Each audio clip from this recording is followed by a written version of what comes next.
continuer suñu intervention yi ñu woo suñu papa Père Moussa Wane waaw muy suñu papa yoo xam ne maanaam combat bu ñu mën si engagé plateau dañ ciy xelal di ñu te ba pare di ñu si gunge donc c'est bon à le souligner merci Père. salaamaaleykum maa ngi nuyu yéen ñëpp seen tur ak seen sant di vraiment rafetlu jotaay bi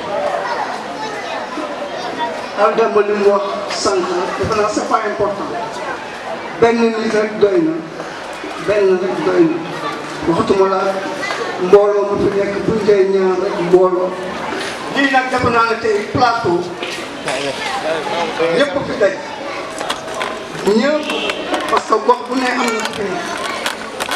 kon plateau yëpp ñoo fi daj li ñuy wax mu fàttali la rek ñëpp xam nañu ni mu demee le mal est profond le mal du plateau c'est trop profond du rek Petersen wala Sandiniéry wala feneen mal bi fépp loolu yëpp li ko waral nag mooy ñi nga xam ne ñoo fi nekkoon ay autorité bu suñu doon yàlla tey il agissait seul parce que dañuy xalaat def nañ ne bu ñu leen paree ba pare ñoom rek ñoo war a xalaat duñ ci boole kenn li xew Petersen bu fekkoon ne tey biñ koy def nit ñëpp dañu toogoon ñu toog ñu waxtaan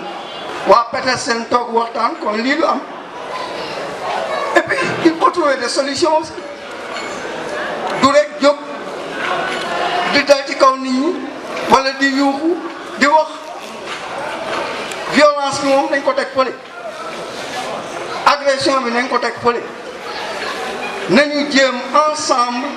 ñu trouver des solutions parce que tey normalement ñi nga xam ne ñoom ñoo nekk Petersen waroon nañ teew fii tey dégg population bi li ñuy wax parmi nous y a les conseils municipaux qui sont là bu ñu demee nañu rendre compte mais tey commerçant yi nekk Petersen waroon nañ ñëw toog ñu trouver des solutions am na ay solutions yu fi nekk mais nañ ko trouver ensemble parce que boo laalee fi tamit bàyyi fële boo liggéey fële def noonu rek benn la parce que dëkk bi moo demee noonu yaa ngi wax léegi di wax Petersen bien qu'il était danois dañ ko joxoon mu nekk fi am usine de torréfaction Ndakaaru ñun bi ñuy xale bu 10 heures masaan jot loo xeeñtu gerte lay doon tubaab boobu nag daan nax maamu gaa ñooñu di leen naxe fii di jël seen ñax di ko lekk ak ña mu àndal looloo indi gaa yi foofu tey du ma leen di wax histoire loolu moo indi gaa yi foofu tey ba ñu ñëw taxaw ne suñu gerte gi nga xam ne sama maam moom la daan béy gerte googu tey fii lañ ko naxe woon donc loolu moo indi Petersen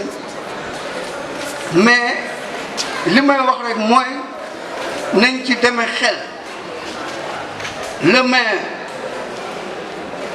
def na erreur mooy ba muy def woowuloon population yi dafa defe ne woon rek bu bindee arrêté ak la mu cee xalaat balaa léegi mu sotti yàlla def na sotteegul am na yu bari yu gàllankoor yu bari yu fa am nit ñi dem nañ fa gis nañ ne moom xëy na mënu ko arrangé mais def naa ne ensemble population Dakar Plateau bi les tabliers yi nga xam ne ñoom ñoo nekk foofu mu teg leen fa ak le conseil municipal def naa ne bu ñu retrouver woo toog on peut trouver des solutions adéquates pour presque tout Dakar Plateau bu mu yem foofu rek parce que tey am na lu bari loo xam ne war nañ ko wax ci Dakar Plateau mais bu fekkee góom bi dañ ko faj bàyyi bële mu gën a doy waar ci plan yëpp nag donc yéen surtout vous les jeunes dañ leen di ñaax encore une fois di leen wax ne jóg leen ngeen taxaw parce que fii yéen a ko moom keneen moomu ko et am nañu espoir ci yéen pour ëllëg ñi fi nekk ñëpp après dañuy dem parce que am na ñu fi fekkoon dem nañu donc nag yéenay takku bu leen sonn bu leen tàyyi dee leen wax ñu déglu leen ak ñu ñàkk leen a déglu li ngeen di wax na nekk dëgg li wér mooy dëgg gi nañ ko fekk foofu xam ne yéen ko waxoon man bañ naa ko ba combat yi de 1960 à nos jours combat bu mën a am ma taxaw celui qui crie dans le désert soxloo ma ku ñaari nit wala ñetti nit mais nañ wax dëgg lii ñuy def nag nañ ko defoonte ci dëgg waxante ko ci dëgg buñ ko defee mu sotti mais bu fekkee dafay am ay dugg na nii génn na nale ku nekk di indi ay di sotti kon nag loolu laa leen di ñaan les membres du conseil municipal sont là wala demee na ngeen wax maire bi nee leen ko la population du plateau ak les commerçants dañu bëgg ñu toog ñu waxtaan pour trouver des solutions loolu def naa ne moom peut-être du ko bañ waaw mais daal demee leen ci ak xel ak xam-xam pour que bu ëllëgee mu mën a jur leneen lu baax yal na ko yàlla def ci daraje Muhammad sallallahu alayhi wa sallam voilà merci. asalaamaaleykum maa ngi nuyu nit ku nekk ci turam ak santam di rafetlu bu baax daje bii fi am di profito tamit ci occasion bi di remercier mon frère Aldemba Mbaye parce que bon moo ma invité te en plus moo ma gën a expliquer cause bi vu que tamit ñun ñëpp Dakar Plateau lañ dëkk je vois que ne fekkee dafa am lenn loo xam ne lu ñu war a mën a taxaw Dakar Plateau yaakaar naa ne ñëpp fi war a mën a teew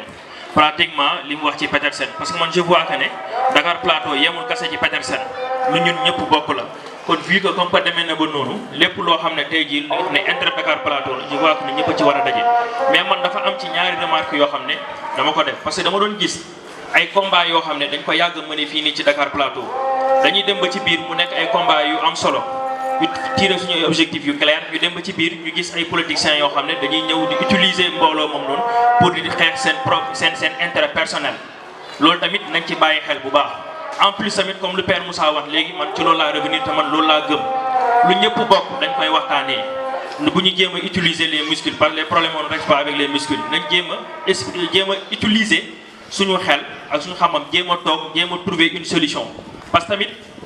ñi nekk Petersen wala ñi nekk fenn am na ci ñenn ñoo xam ne fii ci population Dakar Plateau lañ dëkk loolu tamit dafa dara loo xam ne lu ñu war a mën a jaraleer la te bu ñu fàtte ne tamit ñun ñëpp ci Sénégal lañ bokk am na ci loo xam ne lu ñu war a mën a waxtaanee la trouver une solution boo xam ne moom mooy nekk le meilleur ba kenn nga xam ne du ci gaañu man daal loolu laa doon gisee te tamit ñi nga xam ne seen intérêt personnel moo leen fi yëkkati wala leneen ak leneen ñoo ñu jéem a xool nu ñu koy gérer ñu xam ne lii intérêt général la lu Dakar Plateau bokk la képp koo xam ne ci camp politique nga nekk wala feneen ku nekk am nga foo bokk mais loolu yëpp nañ ko ranger ñu jiital li nga xam ne moom moo ñu soxal muy sunu commune loolu laa amoon li may wax wasalaam merci. merci parce que dañ ci am droit parce que ay habitants lañu yoo xam ne fii lañu dëkk donc am nañ ci droit man damay politique nëbbu moo ko Pastef laa bokk keneen day politique feneen la bokk waaw ku la fi ku yaakaar ne nag collectif bi nag di nga ko mbuboo wala kii ko yaa ngi nax sa bopp on parle du plateau Dakar Plateau la ñuy wax moom la ñu bokk moom la ñuy pencoo nii donc pour dalal xel yi quoi am na ay acteurs politiques mais collectif bi politique ñu dama bëgg sax ñuy souligner panique parce que ci biir proximité yi sax doom nañu souligner di wax ne ñun on n'est pas contre le maire mais on est contre ses actes maanaam yi nga xam ne moom lay poser moo xam ne mu ñuy empêcher donc ñun loolu la ñuy xeex loo xam ne ne jaaduwul plateau pencoo wuñ ko waxaante wuñ ko donc mu jiite ñu donc loolu noonu ñun moom lañ moo ñu fi dajale donc politique wuñ pour continuer ñu woo Papis Sow ci prochain intervenant yi. pour réunion bu am solo bi bon man damay commencer comme lu ma waxoon bee passé rek nañuy moytu aussi di entre guillemets tropicaliser combat bi parce que joxoon naa exemple si la ñu passé mais le cas du stade Assane Diouf parce que suñ ko yaatalee ne c'est un combat pour plateau ñëpp dañ ciy ñëw xeex mais suñ tëyee rëbës xeex bi daam ñuy xam dañuy taxaw ne comme boog ñëpp amuñu esprit de déplacement boobu noonu dañuy taxaw ne rëbës bokkuma fa du ma xeexal Assane Diouf te Assane Diouf ça concerne tout le plateau donc combat bi aussi c'est pour tout le plateau damay ñëwaat rek pour wan leen dara concernant grande mosquée cadre de vie du Petersen kese dem dama doon ñibbi si ci jógee RTS di dox di ñëw fii di ñëw Faidherbe mais léegi grande mosquée foofu garage la en plus c'est pas léegi ça dure des années da ngay gis ay camions garés si trottoir bi yow da ngay obligé dox si tali bi ci ginnaaw camions yooyu ay agression xew na fa mun na fa xew insalubrité am na fa parce que chauffeurs yi foofu la ñuy jàppoo foofu la ñuy sawee mais où est le maire lan lay jëriñ gis nga il faut qu'on soit radical amatul ay négociations ay réunions yu bëri buy jeex non on sort dañ lay dénoncer par la presse génn wax lu fi xew plateau parce que lii dafa yomb trop man nëbbatuuma maa ngi nii ci kaw caméra bi Papi Sow laa tudd nekk appel nëbbatuuma mais am na yoo xam ne dafay jeex ay réunions yu bëri nii non on sort le maire ne fait pas son travail ne fait pas son boulot il est politique Petersen fini problème politique la donc nag ay réunions yi dama leen ko ñaan sama mag ñoo fi nekk c'est fini maintenant da ngay génn ci télé bi ñu wax on la dénonce su ko mënul jëlee plateau ñun ñu jóg propre population propre collectif bi jóg jéem a xool ni ngi régler problème bi boobaa président dina intervenir dara dina am di la remercier encore une fois merci. sant tey moom du ma yàgg ci parole bi quoi parce que li ma waroon wax yëpp daanaka gars yi wax nañ ko kon jarul ñuy jaaraat damay may le temps ñeneen ñi jël ko quoi mais n'empêche dinaa lancer benn message bu ndaw par rapport ak yenn wax yi nga fi dégg. pour man yooyu ay waxu naafeq la naafeq fii kenn utilisé wul benn groupe benn mbooloo pour affaire politique fii ñi fi nekk matul 50 personnes kon kenn mënu utiliser loolu ñi koy yëkkati ñoo bëgg a utiliser foofu ñoo ko bëgg indi kenn mosul gis benn combat depuis 2009 ak tey changé nañu seen fes plus de 100 fois buñ kenn rey jàggum ne Papi Sow li nga wax mooy dëgg mbir mi nag ku ko mën na nga toog ku ko mënul tu dégage ci kenn sot waaw merci. maa ngi nuyu ñëpp di sant ñëpp di rafetlu jotaay bi di saluer suñu grand Moussa Wane su ma ko nuyoo rek dafa mel ni nuyu ñaar ñëpp un problème quand il est bien posé ça veut dire que am nañ solution. Aldemba dafa wax léegi en 2014 def nañu une commission à la mairie au passage man Pape Diouf laa tudd je suis conseiller municipal à la mairie du Plateau je suis conseiller municipal à la ville de Dakar je suis politicien je suis avec Khalifa Sall pour mu leer mais tey bu ma fi ñëwee dama fi ñëw en tant qu'habitant du Plateau en tant que doomu Plateau contrairement à ce que les gens disent. L'affaire du stade Assane Diouf, on l'a réussi parce que la base sociologique du combat, c'était Rebeuss, mais c'est un combat qu'on a élargi dans tout Dakar. Tous les sportifs dakarois, tous les jeunes dakarois, tous les dakarois épris de justice dañ ci jàpp moo tax xeex bi duré ba léegi. Donc lii c'est un combat citoyen mu leer. Deuxième chose, l'affaire de Petersen, c'est dans le cadre des compétences transférées, le cadre de vie, État daf ko jël jox ko la commune du Plateau.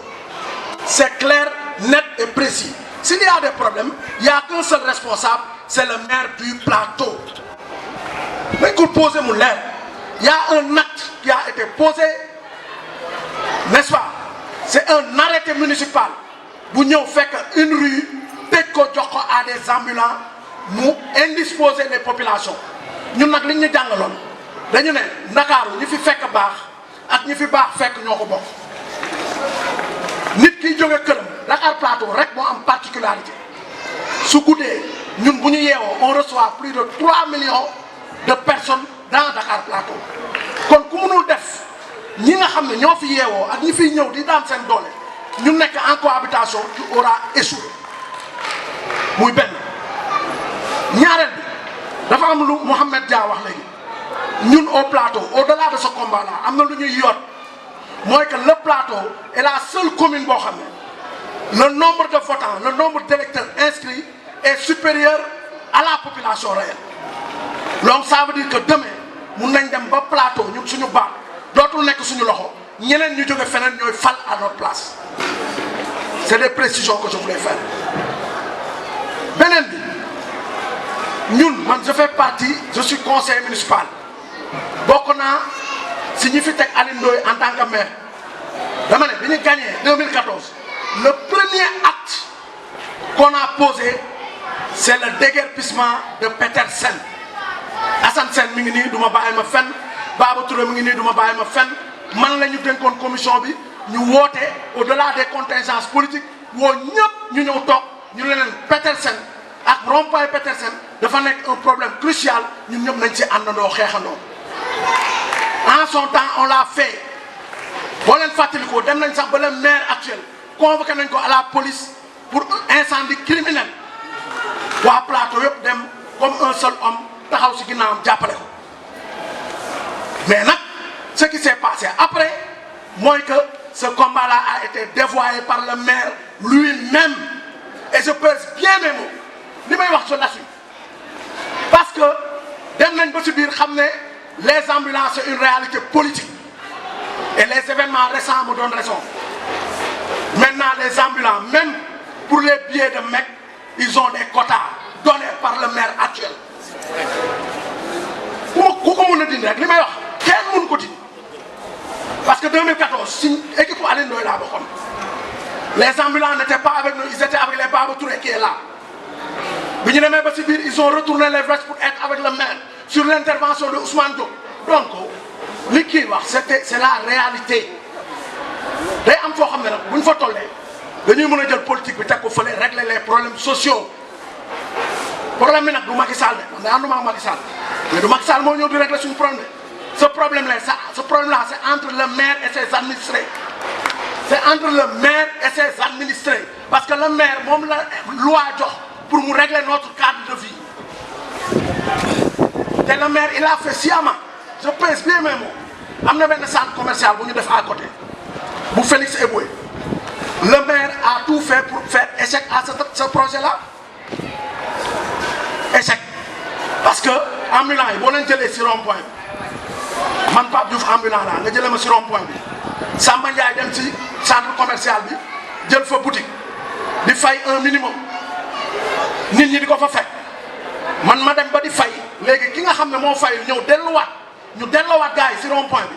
man may jaay mayo kooku di jaay mayo may fay loyer kooku di fay loyer balaa may jaay kooku di jaay dama fay bàyyi boutique fekk si waat c'est ça la réalité loolu mooy dëgg beneen scandale bi si am dañu jël benn espace boo xam ne c'est pas l'espace de la mairie ça n'appartient pas à la mairie jël xaalis bu bëri def ko fa wax na camarade bi wax na ko léegi c'est pour BRT loolu yëpp c'est pour trouver des solutions transitoires ça veut dire que xaalis boobu plateau def foofu tey bu ëllëgee projet boobu bu commencé le problème restera entier parce que ambulants yi duñ fa dugg buñ fa duggee dañ leen di génne terrain bi moom dafa mel ni nga ñëw di tabax kër bàyyi jàmbur ba fu muy mujj dañ koy jël donc voilà donc gis nga dama am loo xam bu ñu naxante maire nag man de si premier opposant mi daa bokk nëbbatuuma man fu may dem damay wane sama bopp du dëgg lii nag c'est un problème entre le maire et ses administrés c'est pas pour rien ñuy wax le contrôle citoyen la participation citoyenne dafa am tey maire am na droit poser benn acte population yi ne ko d'accord ñu si loolu donc Moussa li nga wax même la guerre mondiale c'est réglé autour d'une table mais il faut qu'il y ait cette volonté politique de régler les problèmes nit ki nag bu bëggul régler problème bi y a des moyens de pression yi tey réunion nañ fii bu subaa dañ def conférence de presse bi nag cible bi kenn la c'est le maire c'est lui qui a pris l'arrêté c'est lui à qui le droit donne de gérer notre cadre de vie su ko deful ci koom la ñu war a def bu ko deful nag mais les autorités centrales sont là am na li ñuy wax la classification des normes juridiques tey un décret mënul taxaw ci kanamu benn arrêté municipal mënul taxaw ci kanamu décret gis nañ fii le nouveau ministre là Bassirou Fofana non nu tudd Karim Fofana il est en train de faire des déguerpissement ban maire moo sañ a taxaw ne doo ko fi def loo deful sa morom bu jógee fële def ko parce que c'est une compétence transférée état bi moo ko jël jox la ko soo ko deful ñu won ki la ko joxoon ne kii li nga ko jox bunu ko def ko loolu nag y a des moyens de pression si laa tëjee mooy que on a qu'à faire des conférences de presse maire bi dem nañ fa nee na amul solution nañu teg pression def conférence de presse sitting au niveau de la mairie pour montrer notre mécontentement mais tout dans le calme et dans la discipline parce que loolu c'est des moyens de communication nit ki booy wax ak moom déglu la tu dois te faire entendre pour se faire entendre il y a pas mal de solutions yoo xam ne mën nga ko def mais nag il faut qu'on arrête de nous tympaniser ay action politique man de sama politique ñeme naa ko de fi may politiquer ak sama adresse politique ak sama cursus politique ñeme naa ko te dinaa ko dox j'attends pas des actions comme ça pour def ko ci fu ma dégg nag coow plateau boo xam ne waa plateau la concerné dinaa fa ñëw taxaw et puis dafa am lu may tëjee lu am solo gis nga un conseiller municipal tu es un élu tu es là pour les populations à tout moment population bi ñu la soxlaa da nga war a ñëw teew participer joxe sa xalaat s'il le faut nga jëlaat li nga xam ne moom la ñu wax fii yóbbu ko au niveau de la mairie ce rôle tampon là on doit le jouer donc ñun casquette yi ñu fi indi dafa bëri te on est prêt quand même à assumer donc daal ci tënk damay encourager initiative bi ñu cibler xam problème bi fan la pour ñu jéem ko régler vraiment qu'on passe à une étape supérieure qu'on fasse une conférence de presse demain qu'on fasse des sittings ba cette table ronde là mun a am pour que ñu soulager les populations du plateau je vous remercie. Merci. Après Alpha Nabe dama bëggoon rebondir rek par rapport ak ñaaw lu mu wax ak Pape Diouf ñaaw boobu mu ne may nopp balaa ngay dem politique suñ ko doon définir tey am na ñetti définition yaakaar naa am na benn bi ñuy wax naan le sens péjoratif maanaam politicien la politique nii am na politique bi ñuy wax naan conquête du pouvoir wala maintien du pouvoir am na nag beneen politique bi ñuy wax naan gérer cité bi parce que tey lii politique la bien que ay politiciens lañ mais nekkuñu fi pour conquérir le pouvoir loolu c'est une très bonne précision à faire te dafa importante parce que tey man dama koy wax chaque fois bu ñu ñëwee si dara genre yu mel ni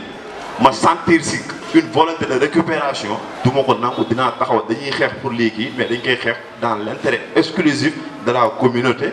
de la commune et des habitants de la commune du ma xeex pour maanaam ñu ne nit laay kii man damay politique wala nit na leer dañuy politique mais du nit moo tax ñuy politique dañuy politique pour suñu gox léegi nag ma profité nuyu sama kilifa yi parce que la war a bañ ñaa dem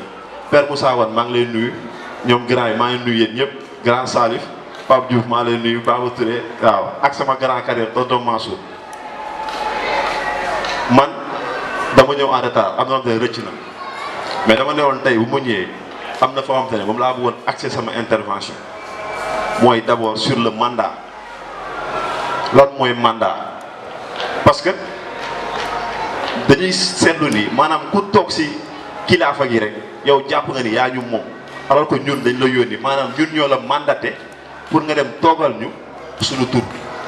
mais on voit le contraire boo xasee ba toog am na ñoo xamante ne boo ñëwee ñu xam ne da ngay wax loo xamante ne ça n'arrange pas leurs intérêts ñu ne booy bi du wax wala kii ñu nekk lu ñu fi nit askan bi lañ fi nekkal ñun ñoo yor suñu baat maanaam tey bu ñu toppee li théoriciens yi doon wax souveraineté nationale wala souveraineté populaire mooy ku nekk si ñun ñi am nga benn baat si réew wala si commune bi baat boobu noonu bu élection jotee moom ngay jël sa kàddu nga wax moo tax ñoom bi ñu soxla élection bi jotee dañuy def lu ñuy wax pré campagne ak campagne ñëw dugg si kër yi dinañ defar ay rëbës commencé laalaat kii bi pavage yi loo xam ne 50 lañ koy laaj duñ ko def mais bu élection yi di ñëw dugg rëbës ñëw jàppale ambulants yi parce que ñoo doon xeex ambulants 2014 ma feddali li kii wax Père Moussa sax su ma juumul jour boobu laa ko découvrir parce que moom moo taxaw ne dañu am benn position nañu régler problème bi mais dans la paix loolu mën naa ko seedal mi ngi woon fii mais da ngay gis li ñu leen wax yëpp ñu def ko duñ ko nangu def mais élection bu jotee ñu commencé def dëbb daaxe li ñuy wax dëbb daaxe bu jeexee rek pour nga jot sa maire problème la da ngay fal conseiller municipal nga campagne 3 semaines 2 semaines pour mu falu bu faloo moom du dem bu defee intérêt moom lay wax utal ma samay ceeb utal ma samay mandat te problème mu gox bi nekk loolu dañ si war a wax man jàpp naa ne affaire bi du man du problème mu kii kese la ñu war a jël Petersen actuellement Dakar Plateau dafa bëri ay problème dañuy recenser yëpp ñu bind ko ñu xeex def suñu stratégie boobu dañ koy échelonner dans le temps ñu xam nan la ñuy liggéeyee parce que taxaw naan Petersen bii rek boo réglé problème Petersen Sandaga mi ngi fi problème mu Assane Diouf mi ngi fi beneen problème tamit dina jug parce que tey Rebeuss mi ngi fi Rebeuss instant bi man sama koñ ma waxal ko sax fexe leen ngeen jàppale ñu si ndox bi jàppale leen si ndox Rebeuss sans eau moo ñu gënal Rebeuss sans sable te ba tey am na ay koñ yoo xamante ne suuf bi bëri na sur 30 mètres ndox bi day walangaan non Assane Sène laay wax pour mu yóbbaale ko quoi parce que c'est un conseiller municipal. dama jàpp ni ñun gars yi dañ ñu joxul cër joxuñu cër mooy lan mooy ñun suñu mbëbët ñoom duñ ci taxaw parce que man dama gëm benn wax bu benn théoricien théorisé bu naan tout ce qui se fait pour toi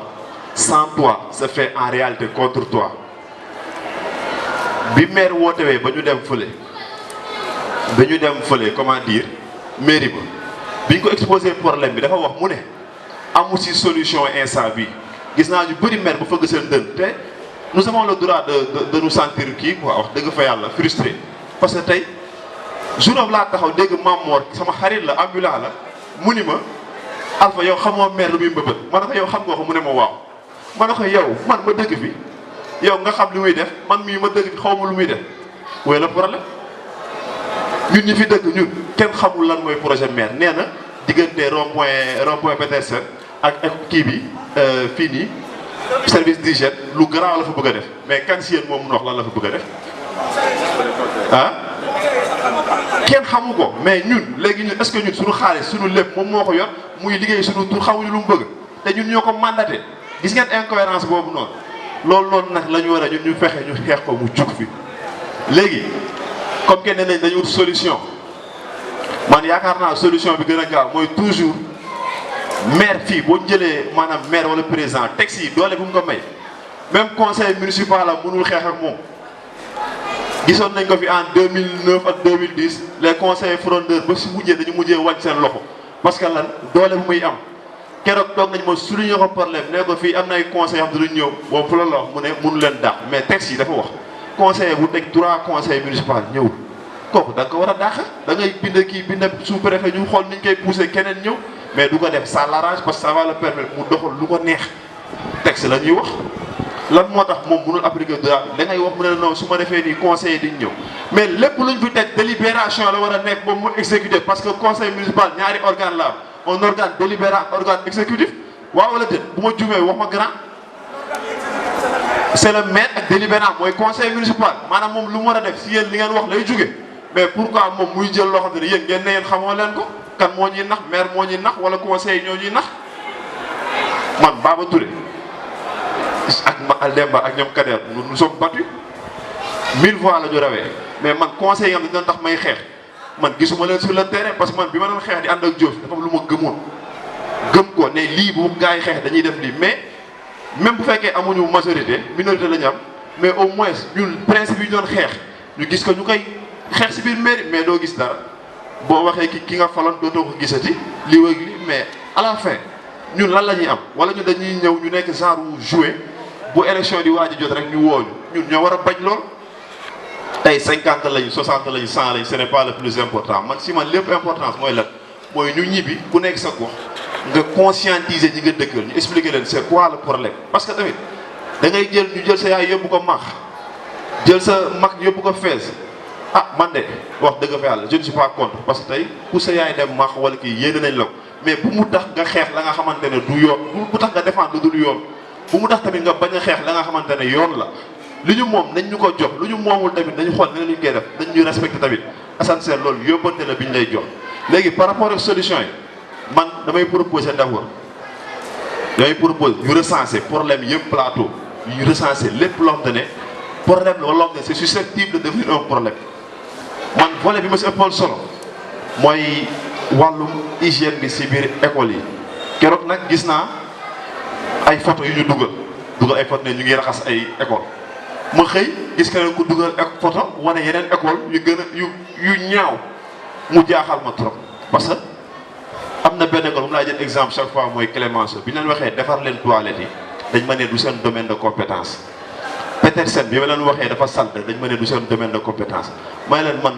dans le principe loo mënul comprendre mooy yéen da ngeen di récupérer xaalis foofu nag école Clémenceau ay kii ñoo ko wër magasin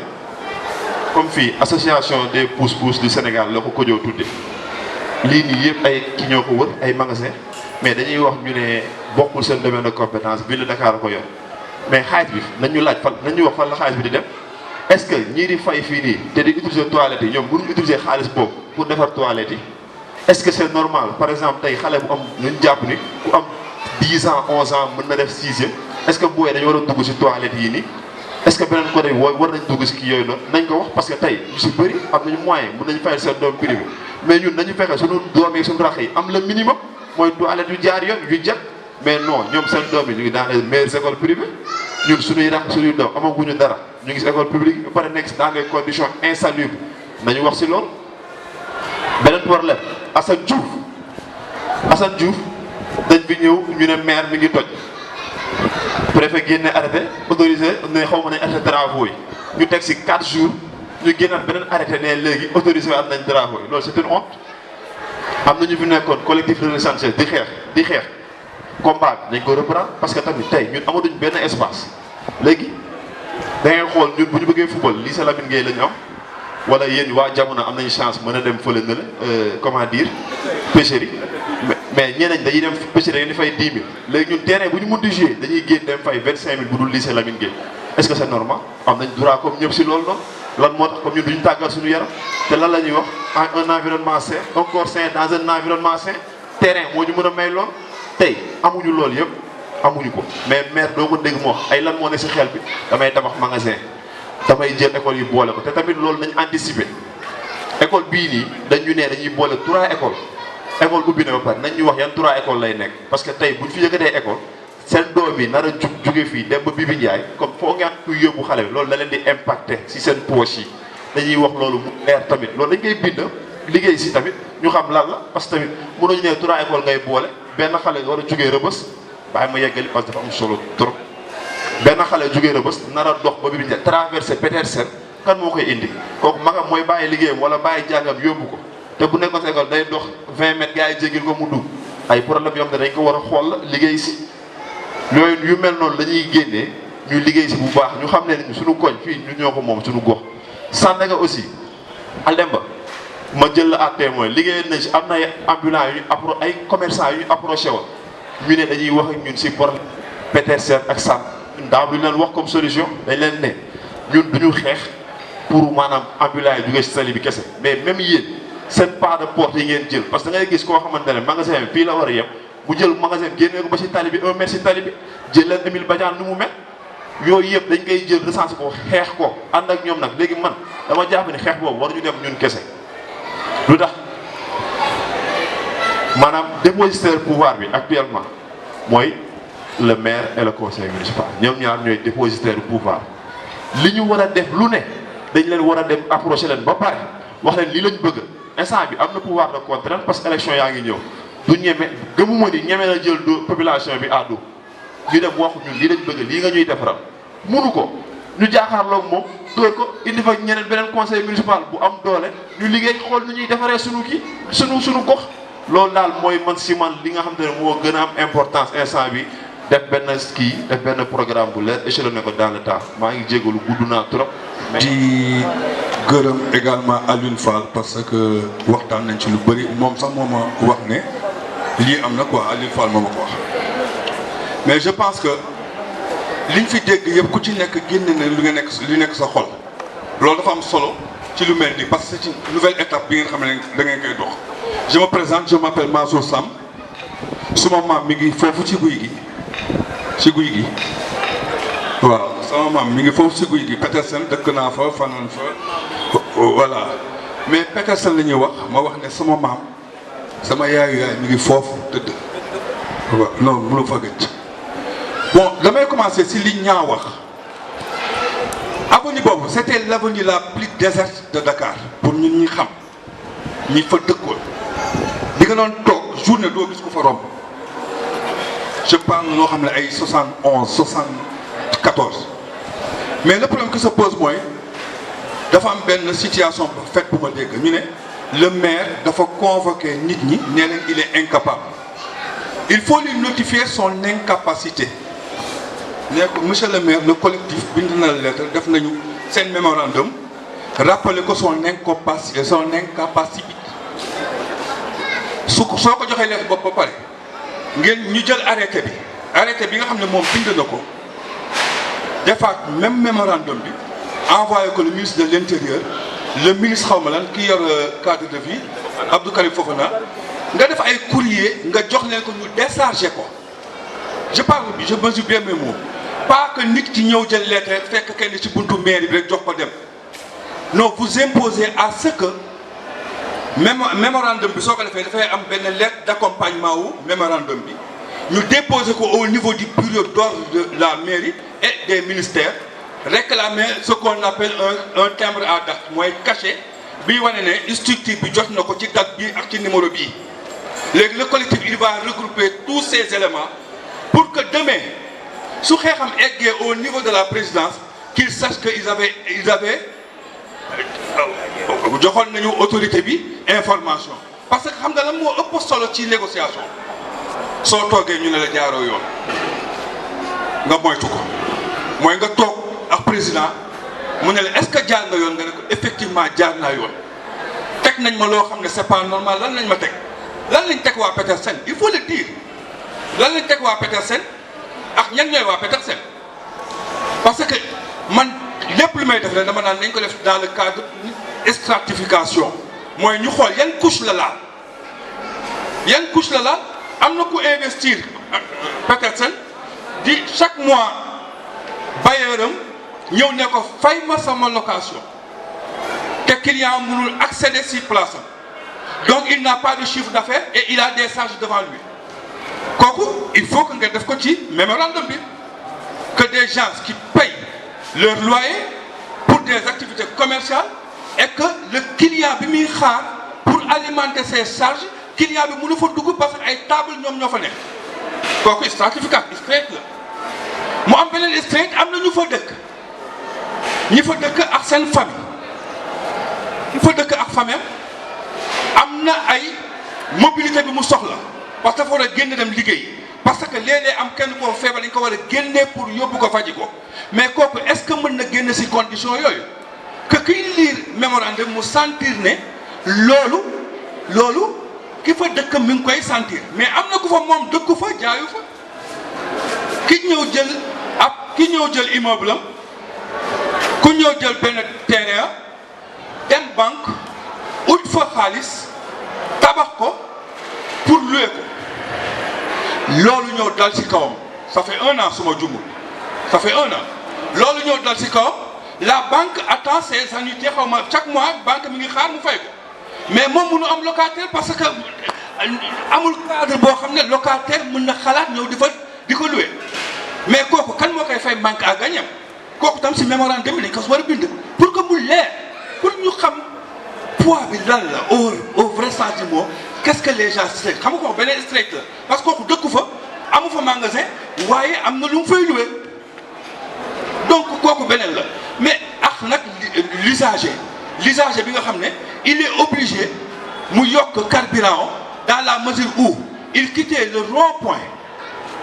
rond-point Petersen pour rejoindre Malick Blaise Diagne wala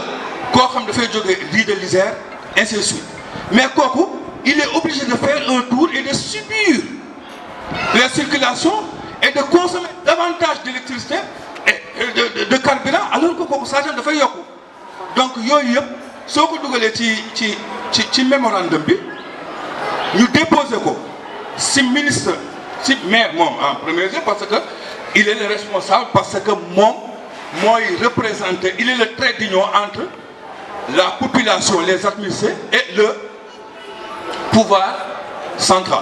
c'est ça son rôle c'est ça son rôle c'est ça le rôle du conseil municipal le conseil municipal pourquoi on l'a créé pourquoi mu am décentralisation pourquoi c'est parce que c'était le président de la République qui gérait le pays avec son gouvernement ñu ne ko yow ak sa gouvernement da ngeen sori population bi ñu ne nañ def décentralisation ñu ne bon nañ ko def ay villes on avait que Mamadou Diop comme maire Mamadou Diop rek moo nekkoon maire Dakar depuis 84 ba 96 Mamadou Diop rek moo nekkoon maire wu Dakar c'est lui qui représentait tous les administrés de Dakar du Cap Manuel à l'unité 7 des Parcelles Assainies yëpp c'était lui seul avec son conseil municipal ñu ne non ba léegi dafa sori ñu ne la ñu découpé waat Dakar en 19 arrondissements ñu ne arrondissement bu nekk na fal ay conseillers yi suñu duggee ñu làqu yéen ñun waa plateau suñuy falee suñu liste ba ne liste yi ñoo génn ñoom ñu calculer par quota ba ne ñii ñooy conseil municipal ñu ne yow mi voté woon sa yoon nekkatu ci yow doo fal maire ñoom ñooy fal maire ñoom ils ont pris la responsabilité de choisir parmi eux quelqu'un qui les représente et qui gère l'exécutif de leur délibération comme ni ko Alpha waxee parce que le conseil municipal qui délibère et que le maire et ses adjoints exécutent mais c'est la signature du maire qui passe donc c'est lui le responsable de toute situation boo xam ne administré war na ko am mais comme il dit qu'il est incapable il faut lui notifier que vous êtes incapable suite à la réunion qu'on a eue vous avez déclaré que vous êtes incapable maintenant nous sommes dans l'obligation d'aller au-delà de votre sphère pour se faire entendre et pour régler notre solution notre problème man daal loolu laa xalaat ne mën na nekk mais comme li Moussa woon wax il faut pas qu'on utilise la violence pour se faire entendre il faut créer des conditions qui nous permettent d'aller en négociation et de régler notre problème Alpha c'est bon hein? Le fait de lister tous les problèmes mais dama ragal ñu éparpiller wu pour que lii le collectif mën na bind signer ko def courrier yi ñu décharger ko ngeen ootaale mais nag pour bind bi li waa plateau di def bu ñu bàyyi benn nit bind signer yóbbu engager tout le monde comment est-ce qu'on écrit un mémorandum on l'écrit ngeen dem ay gis ay ñoom ci ñu mel ay Moussa Ndiaye ñu mel ñeen ñoom Salif sax léegi dafa yàqu ak ñeneen xam nga ñooñu fas mënoo ko jot léegi ñooñu da ngay créer benn comité de rédaction ñoom ñu bind ñoom Alpha ay juristes ñoom ñu bind ba nga xam ne li ñu bind nii baax na ñu dajale nit yi ne li lañ bind et ça nous engage nous tous ñu ne ok ñu ne déposer leen ko allez nous donner le retour de ces kii léegi suñu xaaree une semaine 2 semaines ñu def timing bi 2 semaines amul retour mais ñu dem beneen étape parce que man sax bi may ñëw j'avais cru que plateau am nañu promptitude boo xam ne heure bi war na sax am ay journalistes fi toog loolu ngeen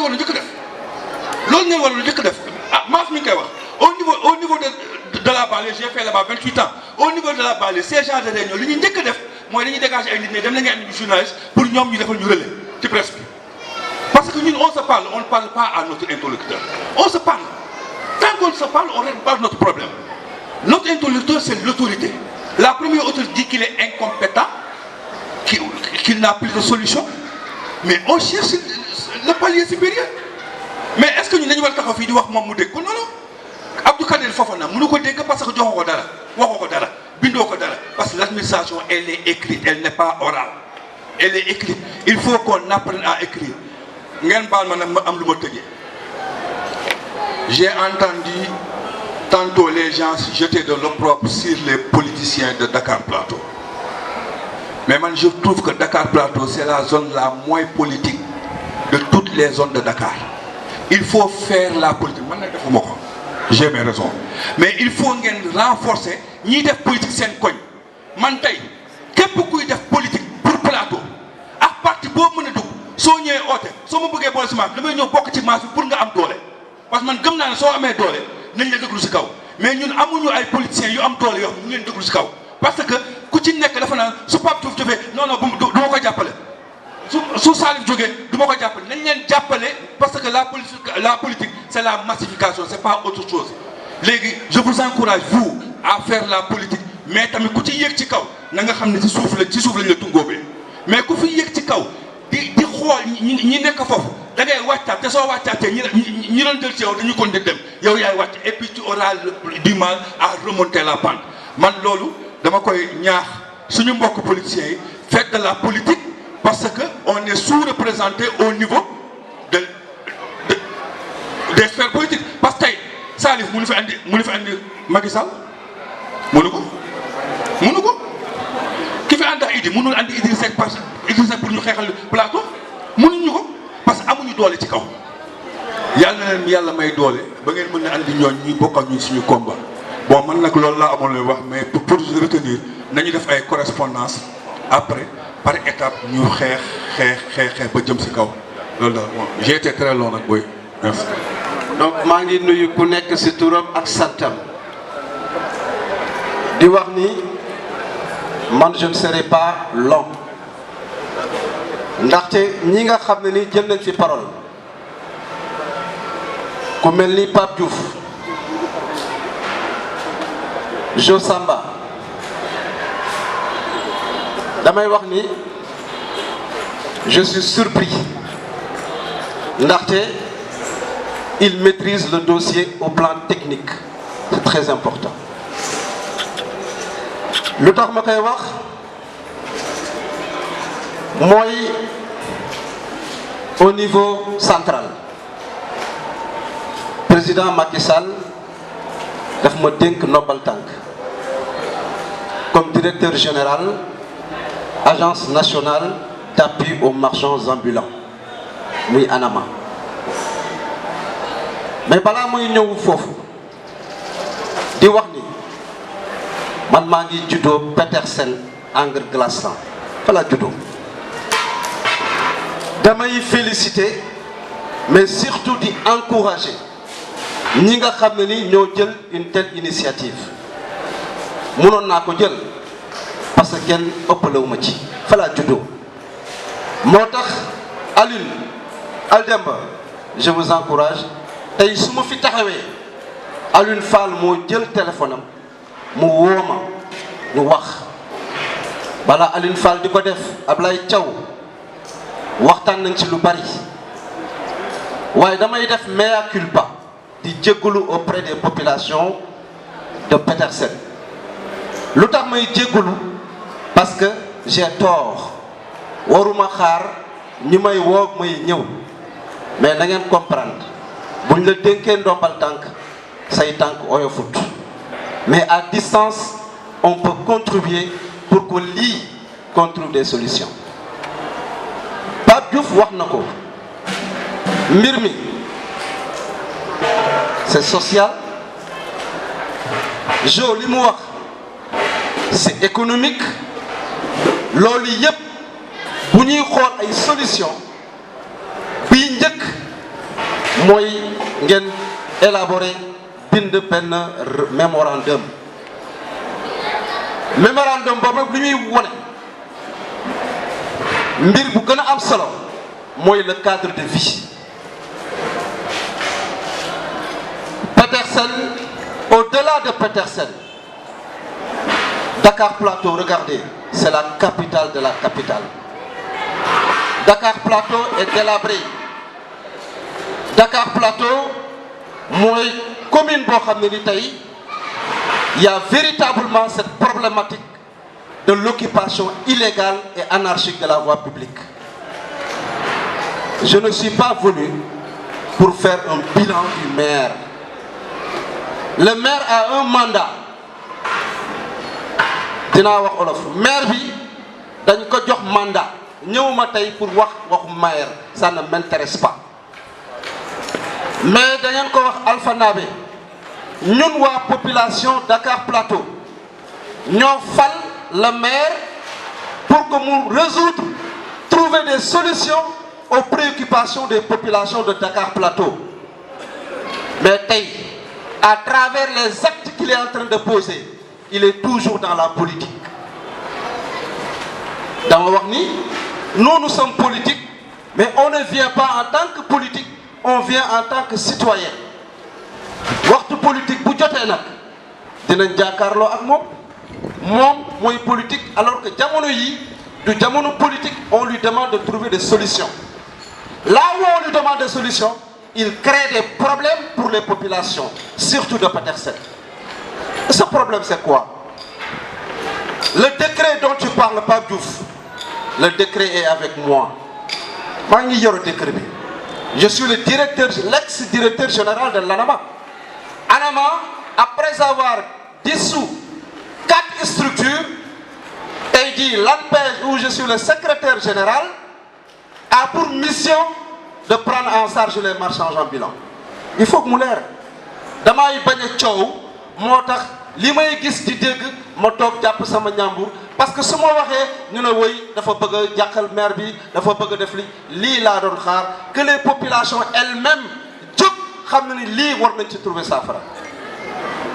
Pape Diouf bu leen am midi 14h Alioune Ndoye a fait sortir les marchands ambulants mettre leen dans la rue marchands ambulants yooyu gëmuñu kenn ils sont là que pour leurs propres intérêts man baa koy wax man Salif j'ai pas besoin d'ambulants derrière moi quand je dois faire de la politique dama koy wax ñëpp dégg parce que bu fekkee ni tu es politique tu es là pour trouver des solutions pour sa gox ngay nangu ay nit ñëw yàq sa gox kon tu n'as pas raison de faire de la politique. C'est pour cela que je dis quand je vais faire de la politique pour gagner le plateau j'ai pas besoin de marchands ambulants derrière moi pour gagner et mettre en comment dirais-je dans le désert les populations de Dakar Plateau. J'en ai pas besoin. Nous ne sommes pas des politiciens, nous sommes des techniciens de l'administration. jàng politique taxuñu teet déedéet am nañu suñu teraanga ba pare sans la politique. li may wax mooy fii ba Idrissa Seck doon de jusqu'à l'extinction du soleil xaw ma Alioune Ndoye du tabax fii wallahi billahi wallahi watallaahi Alioune Ndoye du fa tabax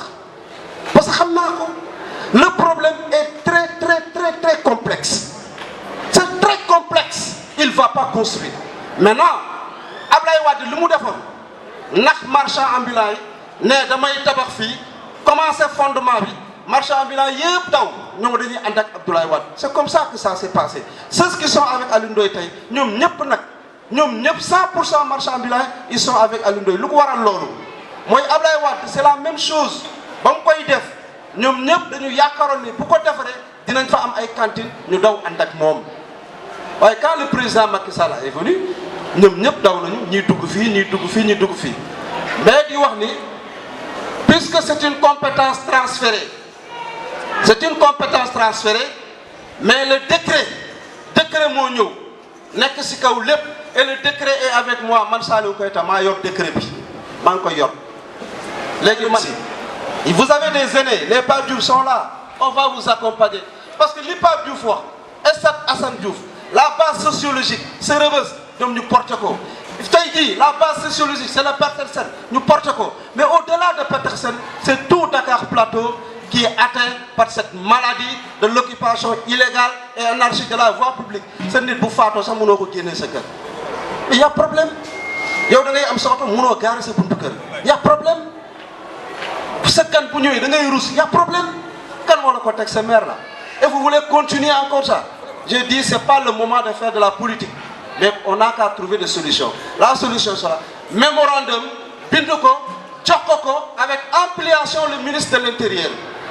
Ampliation ministre de l'Intérieur moom mu jox ko ay éléments am lu mel ni préfet ak sous-préfet. wut leen audience ngeen dem rencontrer le ministre de l'Intérieur wut audience rencontrer le sous-préfet etc. Je pense que solution yaa ngi fii président kenn du ko indi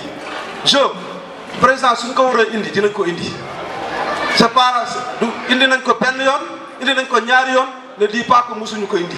mais dama ni bu ñu war a indi président Macky Sall fii dinañ ko indi mais l'affaire là ce n'est pas politique ce n'est pas l'affaire du président Macky Sall c'est l'affaire des populations de Dakar Plateau et plus précisément les riverains de Petersen kon nañu jóg Aldeba je vous dis on est en phase avec vous cette mission ce combat c'est un combat très noble lépp loolu si bëgg j'avais dit à l'une ma ne ko ne faites jamais cette rencontre là sans communiquer je lui avais dit ça ma ne ko gisal ma Ablaye même su fekkee la presse est là je paye je lui avais dit ça ma ne ko il faut que ngeen communiquer rencontre bi ngi wax ne entre nous amul sens mais il faudrait que ngeen communiquer maintenant li may wax les responsables bu fekkee vous êtes prêts man ma indil leen la presse ngeen wax lu mu gën a gaawee parce que il faut parler quoi merci. Merci. Ñu continuer quoi parce que temps yi dem quoi inchallah. waaw Cheikh Omar Gaye. Cheikh Omar Gaye. mu ñëw romb ma fekk ma toog fekk ma bind ñu jox ko parole dama leen ne c'est pas normal parce que su ma ko doon jox ma parole mu jox ma ko ah kilifa la Dakar Plateau donc il faut qu'on soit clair ñu xamante dëkk mais li may commencer mooy à part mu nuyoo grand yi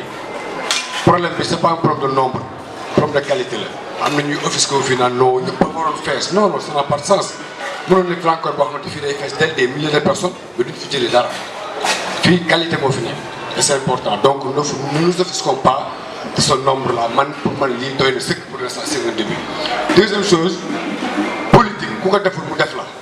quand on fait pas la politique daf fait man damay politique je l'assume ku politique sa problème la ñàkk politique moo ñu yóbboo lii tey ñàkk politique waa plateau moo ñu yóbboo lu mel nii tey si on avait vraiment fait de la politique ba am ay kilifa yu mag yu nekk si kaw su ñu amee problème da leen di woo ne leen am nañu problème di réglé ko mais amuñu loolu comme ñàkk politique moo ñu ko teg donc nañu politique man je dis aux jeunes dugg leen si politique bi dem leen fi nga yaakaar ne fa la seen espoir nekk ngeen xeex ngeen xuloo ba mu jar ko deuxième chose. Troisième chose mooy ne xeex bi Petersen la d'accord ñoom ñoo indi affaire bi mais attends ce que Petersen est en train de vivre c'est seulement 1 an mais Sandiniéry loolu lay vivre depuis 45 ans loolu la waa Mbodj di vivre depuis 20 ans loolu la waa Valmy di vivre loolu la feneen plateau si boobu moo doy waar fu mu nekk nii donc ce combat là Petersen la commencé c'est bien mais nañ ko def xeexu ñëpp koñ ñëpp ku nekk si la fa koñ par koñ qu'on fasse des mémorandums par quartier après pare def bu mag ñëpp jóg parce que man mënuma concevoir tey am naa ñu dàqee HLM yëpp ñu ngi biir plateau am naa ñu dàqee Colobane ñu ngi biir plateau lan moo tax déguerpissement yi réussir foofu te réussirul fii lan moo tax le ministre la de plateau jaar fi benn guddi une nuit la fi jaar le ministre Fofana la man gëwuma lu muy def sooy def li ngay def da ngay commencer fi nga xamante ni fa la mbir mi nekk l'affaire problème en commun plateau la d'abord mais dafa doon commencer fii soo ko génn mais mënu ñëw romb ñu benn guddi 2 heures de temps juróom magasin Pierre yoon def ko si Lamine Gueye bi laal ay table dem yoonam mais mi ngi tëj Guédiawaye mi ngi tëj Parcelles mi ngi régler seen problème stade de l'Amitié ñëpp jug lañ te moo gënoon grand Petersen lan moo tax ñu dem foofu tëb ñu fii ñun mais parce que bën naam yàgg ngeen tem teew suñu ñàkk fulla la ak suñu ñàkk déggoo loolu la xeex bi suñ ko defee li ñu ko war a defee léegi mémorandum c'est bien mais nañu informer ministre bi nekk ñun duñu bëgg li xew suñu koñ jug fa nañu dem gis ci sous-préfet Aliou Ndoye na ngeen gis ngeen ko mu ne incapable du wax na dëggam la leen wax pour man dëggam la leen wax parce que foofu plateau moomu ko foofu terrain wu Sosodec la woon Sosodec fii la Dakar la woon donc loolu suñ ko nangoo ñoom tey lan lañ si mën ñun on n'y peut rien du tout mais moom solution bi nag ko jox man il a fait un arrêté pour installer des gens mais il n'a qu'à faire un autre arrêté pour déguerpir des gens point amul solution moom moo def arrêté def ko rue piétonne def ko avenue piétonne c'est la première fois au plateau ñu gis ñu def arrêté pour instaurer benn avenue piétonne wala benn rue piétonne c'est la première fois benn maire musu ko def mais moom moo ko def mais na def benn arrêté ne léegi man maa ko def man dindi naa ko léegi nag su am naa dañuy jug nag souvent ñu xool benn solution bu ñu def première chose deuxième solution mooy il faut qu'il renonce à certaines taxes tey ñu ngi naan ambulant c'est vrai ambulant encombré nañu mais l'encombrement bi njëkk c'est les boutiquiers les 3 jours de grève bi mu amee fii gis ngeen plateau nu mu féexee 3 jours de grève yi passé yàggul bi mu amee ambulant yi grève bu ñu woon ne pourtant c'est les boutiquiers et les magasins ñoo doon grève mais plateau dama doon dox fu la neex xam booy di football li ma gis a gis dama romb fleuris en fi ñuy football 2 heures parce que boutiquiers yi ñoom ñëpp ils ont plus de marchandises en dehors de leur magasin que dans le magasin même te loolu mais moo koy fayeeku extension la mais il n'a qu'à renoncer à cette taxe d'extension là man su ma doon maire man problème bi dañ koy régler facilement dama renoncer taxe extension yi renoncer juuti yi renoncer lépp loolu yëpp soo ko boolee motul 1 milliard le plateau en plus de plus de 10 milliards nga renoncer à certaines taxes mais après nag soo ko nu ñuy def moom su bëggoon solution am moom la maire na woo population yi ñu toog mu ne renoncé naa taxes yi ñu xool après naka la ñuy def mais mënoo di kon di jël nii seen taxe ba pare après nga leen jóge leen fii ay xuloo ay xeex non man du mu fi nekk di xeexal kenn wala muy xuloo kenn xeex yi xuloo yi ca dem la njëkkee en 1990 avec les ambulants il y a eu 1 mort am na ñu ko fàttaliku nekkul xale on s'est battu avec les ambulants là jour boobu Maître Ndoye moo ñëw ne am laay da nga ñàkk fayda ñii ëppal wu leen fi këti am laay jug dal suñu kaw on s'est battu toute la journée am na un mort parmi les ambulants loolu c'était en 1990 90 ba 95 kenn lalul après ils sont revenus petit à petit feu nang ba feesal les horaires là horaires yi ngeen gis fii horaires yi installé waat partout plateau mais dëndoon na fi maire ak sous-préfet dindoon na ci horaires yi c'était en 2007 mais tey ruq boo dugg te horaire am ñaar nañu fay ko 2000 francs par car te du dugg sax si keesu commune bi ay booy ñëw taxaw jël 15 francs dugal seen poste dem seen yoon mais c'est n'importe quoi il faut que ñu waxante dëgg ñuy dem di informer le maire di ko wax lan mooy dëgg lan moo am lan mooy yoon su dee jugul def ko ne nit ñi jug wax ak moom parce que ku ñu fi fal tam mais dañ la fal pour nga régler problème nit ñi faluñu la pour ngay nekk fi di taxawaa di def n'importe quoi dañ la pour ngay régler problème mu nit ñi donc nañu régler problème mu nit ñi plateau dañu sonn on est fatigué booy amuñu fu ñu fooyee su sa amee néew bu dee sax ci dem ba léegi ku dee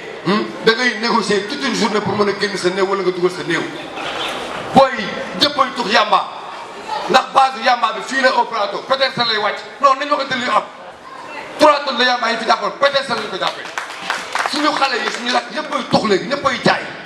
mais ce bordel là ça va continuer jusqu'à quand mais ça peut continuer il faut que nit ñu jóg wax dëgg xam li nga xam ne mooy yoon ñu xeex ko xuloo ko xeex nag xuloo dafa am départ da ngay wax ne sa objectif lii la à mi-chemin lii la mais objectif péréquable lii la soo tëgg nga évaluer xool sot na ko lan moo tax demul lan moo tax mu dem après ñu avance nag mais il faut que ñëpp jug Salif Keita ñoom Pape Diouf les conseils municipaux Assane Babou Touré ñi nga xam ne ñoo fi am ndombal tànk mais ni ñu jiitu combat bi parce que ñoom ñoo am ndombal tànk ni ñu jiitu combat bi moom xam ne su lu bëri parce que moo doon directeur général ANAMA xam ne li nga xam ne am laay ni muy demee xam ne su lu bëri mais ñu dugg si combat waru xaar ko woo da ngay ñëw dugg ànd ak booy yëpp ñu xeex ko xuloo ko mais man su ma toogee gis gars yi toog fële ku nekk courage tànk non ku nekk dafay toog sa kër loolu yomb na donc vraiment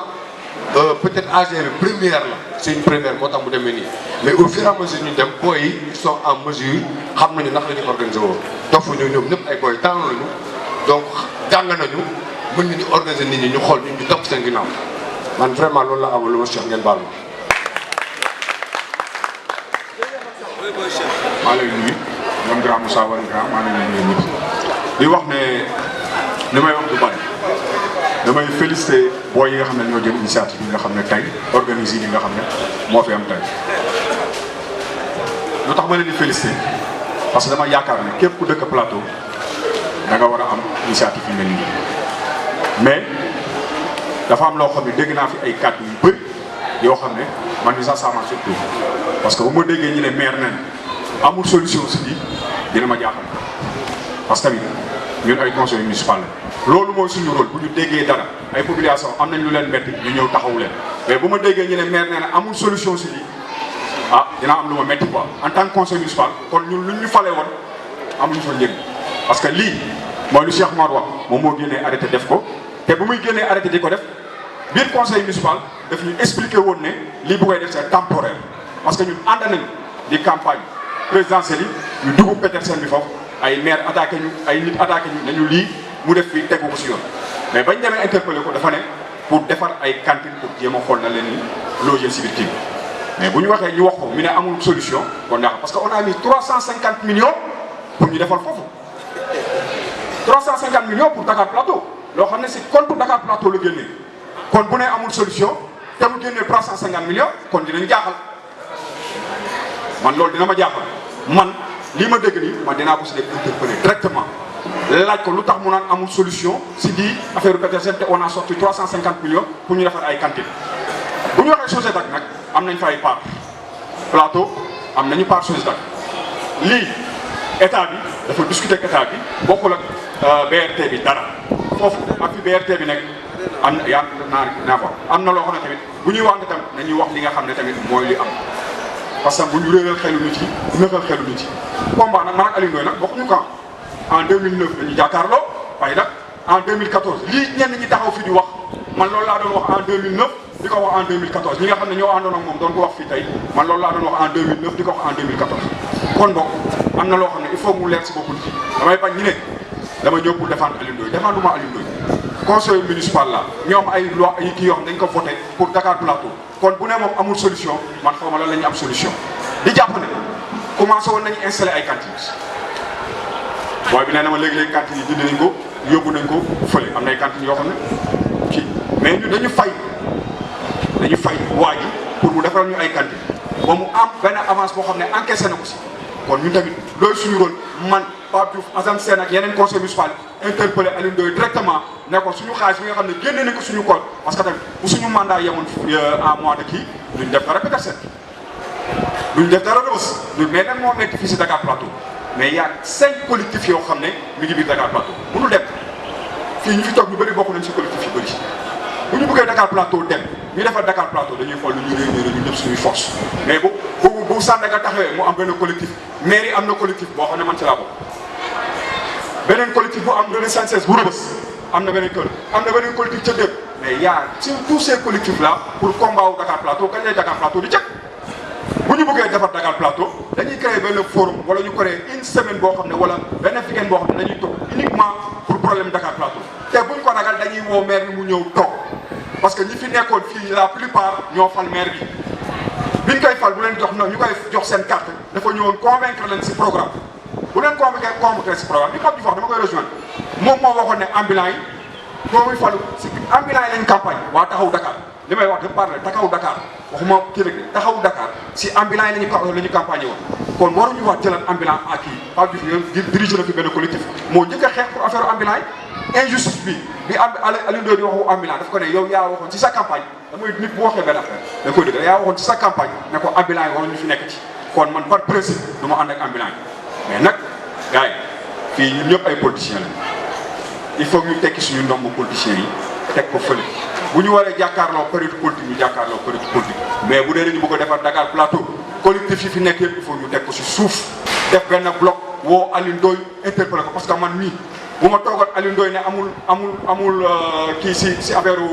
ambulant yi man dina ma jaaxal dañ leen wax ne dëgg yéen ñi fi toog est-ce que nit bu réfléchir dinañu jël 350 millions def ko benn place bi ne amul solution dañ leen wax ne dëgg quand même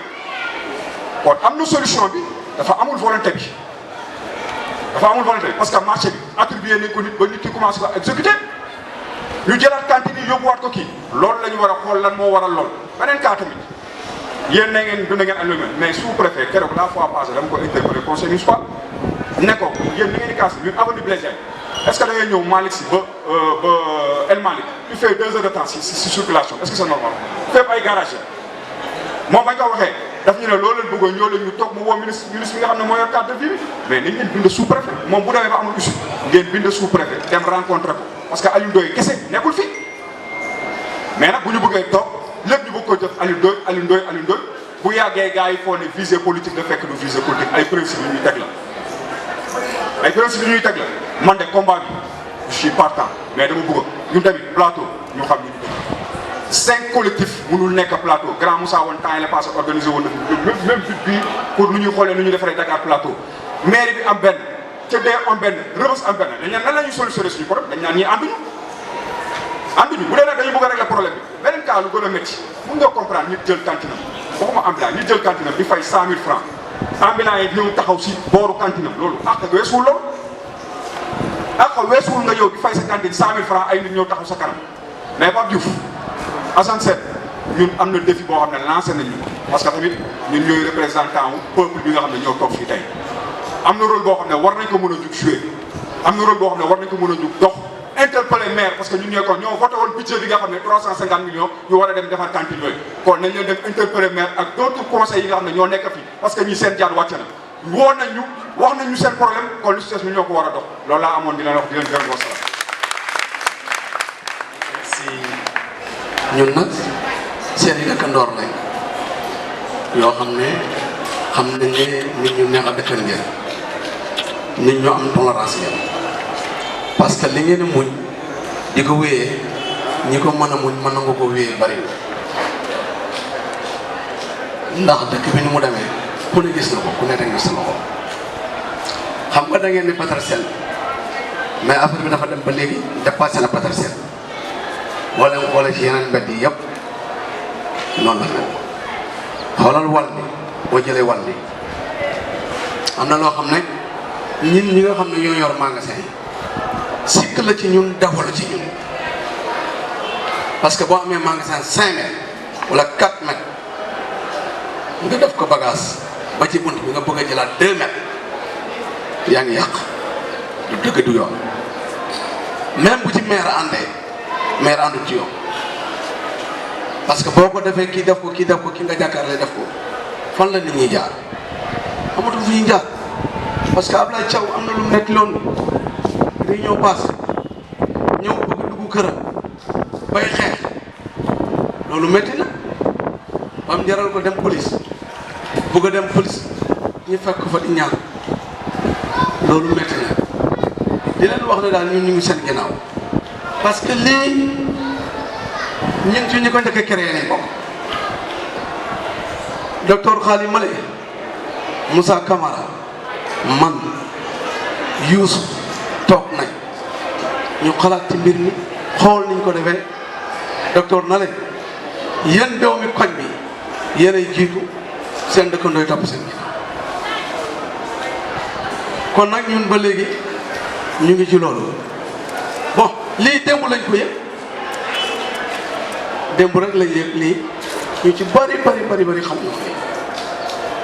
bi ñu ko yëgee itam am na une somme boo xam ne joxe nañ ko pour gisee si di leen xamal rek ne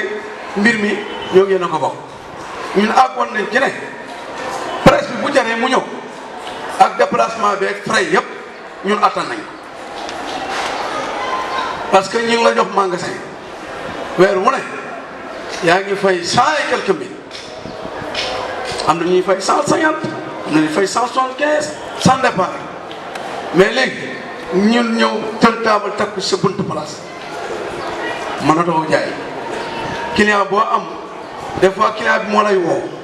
na la bëggoon naa ñëw mais mënatuma ñëw parce que seen foofu ñemum fa dugg en réalité parce que dëgg la nit ki mënu yore 1 million ba 500 000 ñëw di dugg ci table yooyu di dugg ko génn kooku xel nangu li ngay def mooy da ngay seet boo xam ne mën nga ba ñëw jënd fa sa bagage dem yow mi toog di fay luyaas yaa ngi toog di xaar say client xam nga am naa suma grand frère boo xam ne Petersen la am kër Omar Touré sama doom mbaay la pourtant ay locataires yu bëri génn nañ moo Ablaye Thiaw mi ñoo dend kër sama grand frère moom kër gi locataires yu bëri génn nañ parce que dañ ne mënatuñ faa dëkk ndax buñ ñëwee mën nga dugg ci kër gi loolu tax ñu génn métti na torop métti na waaye ñu ngi leen di xamal daal ñun ñu ngi seen ginnaaw ñu ngi seen ginnaaw parce que woo nañ sax président Assis mooy le seen commerçant yi nga xam ne geraw passé ñoom ñoo ko divisé woon seen président bi léegi Xaadim Sylla mu ngi fi woon waaye li tax mënul jël kàddu parce que ñun àggoon nañ ci ñoom ñu dox ci situation bi ak n'importe quel nag ñu xamal ne li ngeen di dox yéen doomi plateau yi ñun ñi nga xam ne ñooy seen dëkkandoo yi ñu ngi seen ginnaaw parce que fekkoon ngeen sax ñi ciy dox nag dañ leen jiitu woon ci dox bi waaye bi ngeen ñëwee nag léegi ñun dañ leen di xajal ngeen jiitu ñu topp seen ginnaaw ñun daal loolu lañu amoon comme liñ leen di wax kàddu ñu fi dégg léegi yëpp nag lay rafet kàddu yëpp rafet waaye doom Mbaye Touré te wax ji nga wax fii de wax ju dëggu la kàddu yi ma dégg fii nga wax te nga bokk ci mairie plateau kàddu dëgg yooyu boo ko àggee ak Aliou Ndoye la tax ñu faloon la doxee nga ko la tax ñu jox la poste bi méritoon nga ko parce que man nit dama bëgg booy ànd ak moom nga ànd ak moom ci dëgg waaye lu dul dëgg bu ci ànd ak moom ak ku mën a doon nag Pape Diouf rafetlu nañ seen kàddu yéen ñëpp parce que nag suñu nopp lañ yore di déglu xam nga am na réunion bu ñu defoon ci bi ñuy njëkk a def réunion bi ci Louga keroog Assane May bugg na fa jàppante xale yi bugg a dal ci kaw Assane ma ne Assane mu ne ma ne ko lii du dara nit su fekkee da nga ko xañ li mu moom mu ne ma ne ko balaa mooy dal sa kaw du ko tey xale yi mu ne ma ne ko dañ la mere nañ Aliou Ndoye mais yow lañ gis mais yow itam na nga comprendre lii xam ne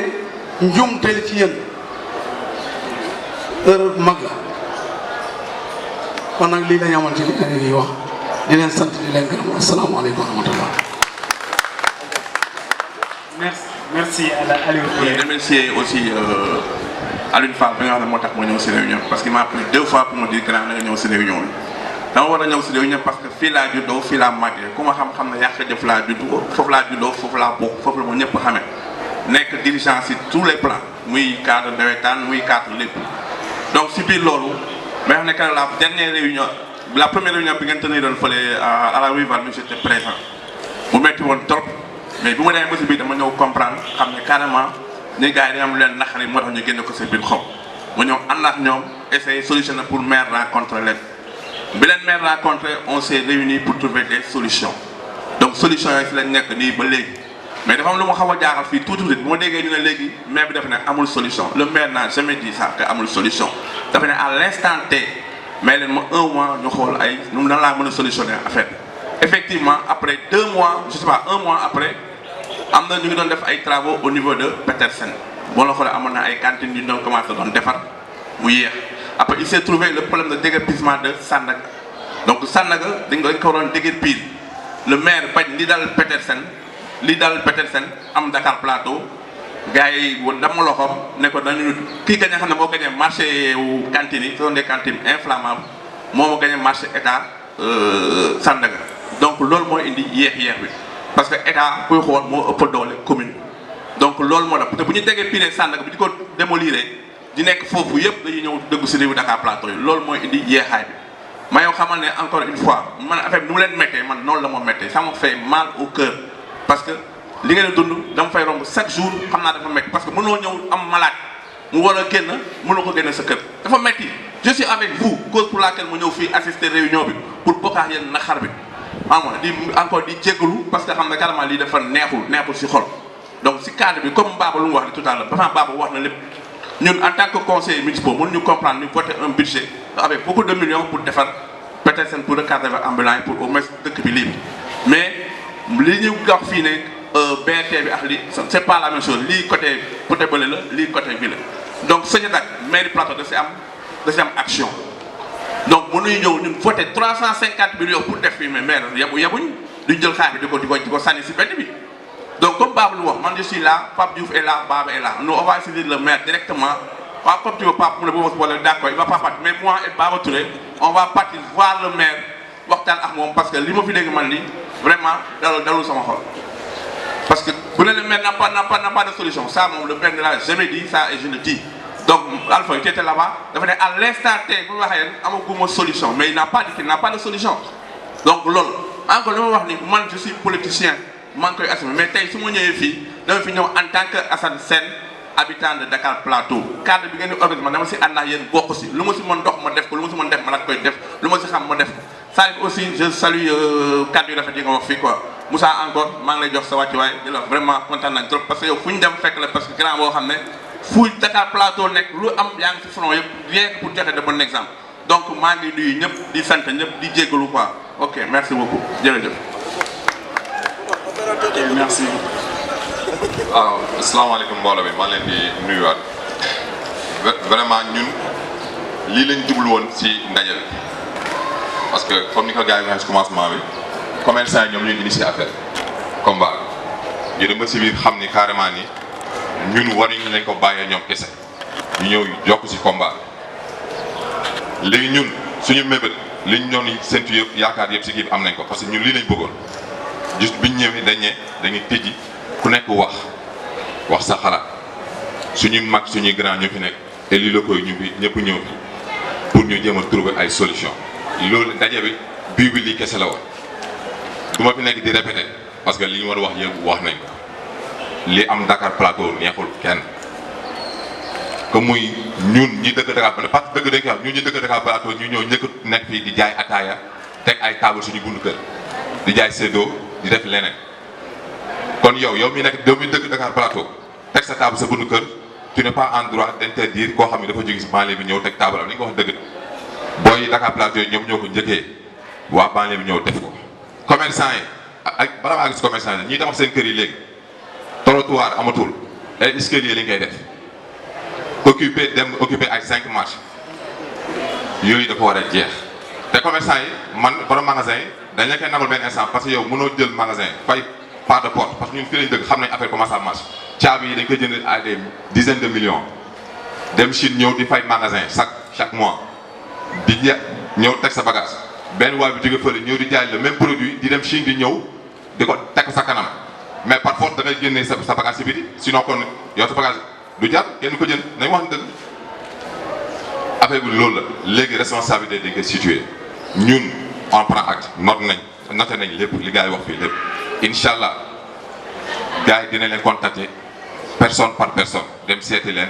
su jaree ñu bind mémorandum ñu bind ko su jaree ñu bind def correspondance dem seeti préfet on le fera gouverneur ba wut audience ba si président Macky Sall su fekkee ne suñu problème moo ñu koy régler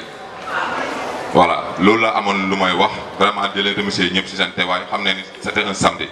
pour yëkkati gars yi nekkul woon loo xam ne lu yomb la ak safar bi et tout waaw su fekkee ne am na kàddu yoo xam ne jóge na fi yoo xam ne nii dafa heurter certaines personnes ñu ngi siy jégalu parce que ñun politique wuñ xuloo wuñ du ma ne sax politique wuñ parce que li ñuy def c'est de la politique gars yi wax ne ko fi politique soo ko deful mu def la affaire bi loolu la léegi pour tëj da nga jox Père Moussa Wane moom mooy suñu kilifa ñun ñëpp mu tëj après ñu ñaan ñu dem da ngeen def kon nag def na sant yàlla tout début nag est difficile àdduna moom yëpp ay difficulté mais lépp aussi dañuy fexe trouver ay solution def naa ni bu ñu jógee fii nañu am ay solution yi ne nekk ba dafa dem ma nekk ay solution globale benn œuvre nag bu doomu aadama di def parfaitul même bu fekkee ne yonent bi sax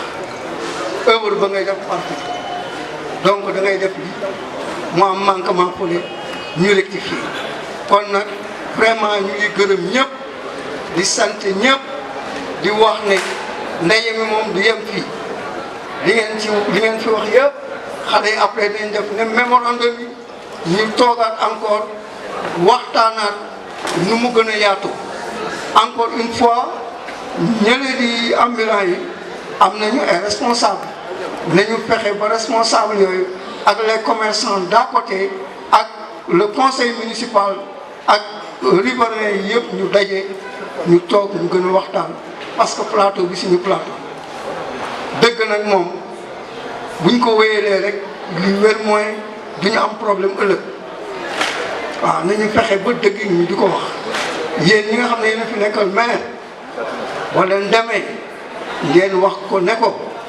lii la population yi wax mu xam ne loolu lañu wax mu jeex yéen ñi nga xam ne yéen a fi ne di ay jeunes aussi am initiative yi yéen a mën a dox yéen a mën a dem yéen a mën a wax kon loolu bu leen ko bàyyi continuer mag ñi fi nekk tamit gën a ñaax xale yi ñu yokk xalaat yi vraiment ba nga xam ne solution bi dina baax pour ñëpp ñu ngi ñaan yàlla na yàlla def jàmm defal ko mboole mu jullit ci darajay Muhammad sallallahu alayhi wa sallam Salif ñaanal بعد إذ هديتنا وهب لنا من لدنك رحمة إنك أنت الوهاب وآخر